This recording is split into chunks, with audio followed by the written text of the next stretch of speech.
It's 7 a.m. at Lorobokisi village in Samburu County. Samburu traditional tunes rent the air from this group of women as they meticulously organize the beads and fix them into threads. Meanwhile, they receive an order to make some more products. These will keep them busy again for the next couple of days and probably weeks.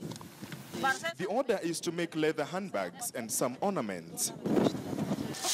45-year-old Ashina Lemarampa has engaged in beadworks ever since she was a little girl, an activity she learned from her parents. Hatuna pesa ile tunalekea tunafanya chochote kwa nyumba. Wale sisi wasomuru msema sokoni wake 10.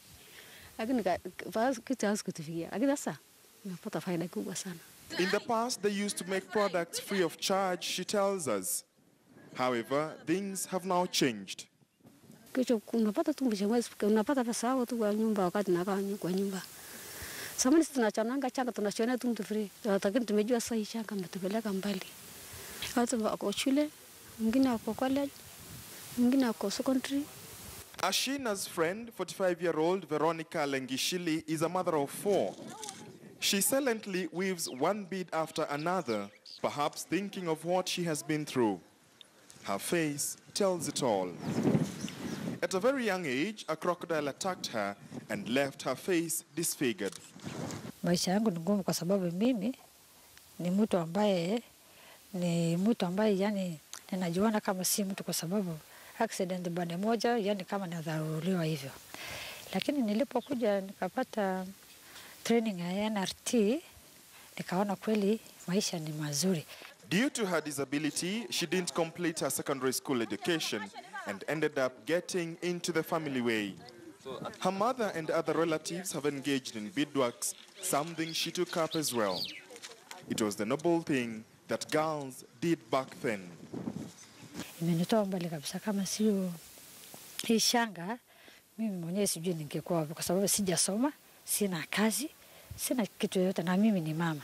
For many years, Samburu women have engaged in beadworks, but in the recent past, they have found a way of commercializing their venture thanks to the Northern Rangers Trust.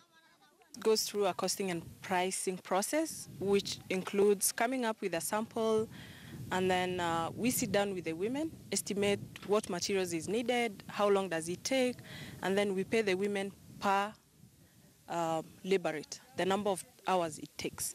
Some products are more complex that requires more creativity, so we sit down and negotiate and agree with them. The circle has enabled the women here to invest in other businesses as well. Nafanya na biashara yangu, mimi niko na duka, ninaweka duka yangu, nafanya biashara yangu, watoto yangu wanapata chakula.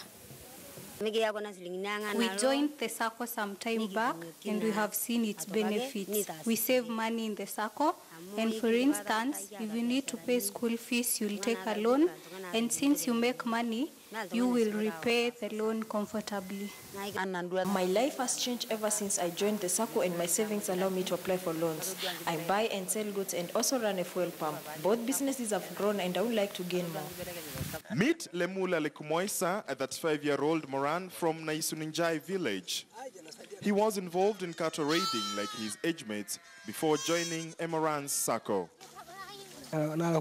My 207 cows were stolen and I contemplated about revenge, but I realized that I wouldn't recover them all.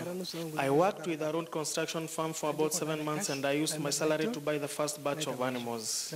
He survived a bullet injury following a cattle raid by a rival community that stole all his cattle.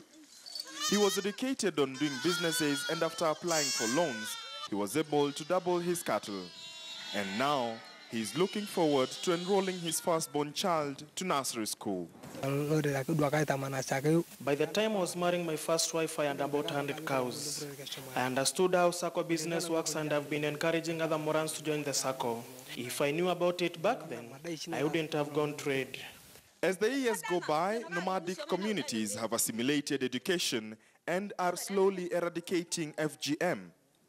For 46-year-old Joyce Lelukai, she is now empowered thanks to engaging in the beadworks business on a large scale. As she educates us on the dynamics of business, The joy of being able to communicate in Swahili is evident. She has had to learn the language to enable her interact with customers. Samani, wakati mzee anaenda kununua chakula, anauza mbuzi yake, akanunua chakula, anakupimia hiyo chakula. Wakati unamaliza hiyo chakula, unasema chakula leo watoto wamemaliza. Hiyo ni vita kwa mzee. Mzee anasema, kwani si nimenunua jana chakula 1,000, imepita wapi? Kwa sababu sasa tuliingia hii mradi ya hii shanga yetu. Mzee sasa anafuatana na wao, anakuambia wewe tafadhali nipe hata mimi kitu kidogo wakati tunapata hii pesa yetu. Unaenda shopping ya watoto yako, sitaki kujua mambo ya mzee. Community conservancies have enhanced business by attracting domestic and international tourists. Those who are not able to join SACCOs in one way or the other sell their products at the airstrip where tourists arrive in their numbers.